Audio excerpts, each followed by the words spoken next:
Understand. ഞാൻ എൻ്റെ മോളെ എൻ്റെ സിനിമകൾ കാണിച്ചിട്ടില്ല എന്ന് പറയുമ്പോൾ ഓഹോ അപ്പോൾ എന്നിട്ട് നിങ്ങളെല്ലാവരും കുടുംബസമേതം തിയേറ്ററിൽ പോയി സിനിമ കാണുമെന്ന് പറയുന്നത് എന്ത് അടിസ്ഥാനത്തിലാണ് നിങ്ങൾ സ്വന്തം മോളെ കാണിക്കുന്നില്ലോ എന്നൊക്കെ പറഞ്ഞു.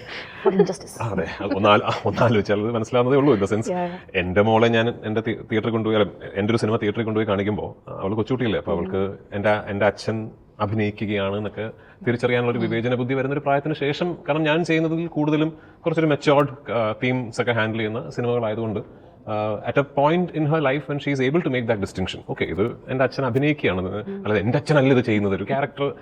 അപ്പോൾ I would love for her to watch all my films. എൻ്റെ നല്ല സിനിമകൾ കണ്ട് എന്നെ പ്രൈസ് ചെയ്യാനും എൻ്റെ മോശം സിനിമകൾ കണ്ട് എന്നെ കളിയാക്കാനും ഒക്കെ അവൾ ഉണ്ടാകണം എന്ന് ആഗ്രഹിക്കുന്ന ആളാണ് ഞാൻ. സോ ഇപ്പോൾ 11 വയസ്സായി.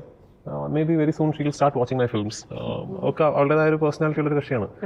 Any man when he dreams of fatherhood for a girl child, നമ്മുടെ ഒരു റൊമാൻറ്റിസൈസ്ഡ് വേർഷൻ ഓഫ് ഫാദർഹുഡിലെ ഒരു ഫേസ് ഉണ്ട്. ആ ഫേസ് ആണ് ഇപ്പോൾ തുടങ്ങാൻ പോകുന്നത്. Like big she's about to hit teenage where അമ്മ ഇസ് നോട്ട് കൂൾ. അപ്പം അച്ഛാ നമുക്ക് എന്താ, അപ്പോൾ അതാണ് ഇപ്പോൾ തുടങ്ങാൻ പോകുന്നത്. So I am enjoying it. The hard work is സുപ്രിയാസ്.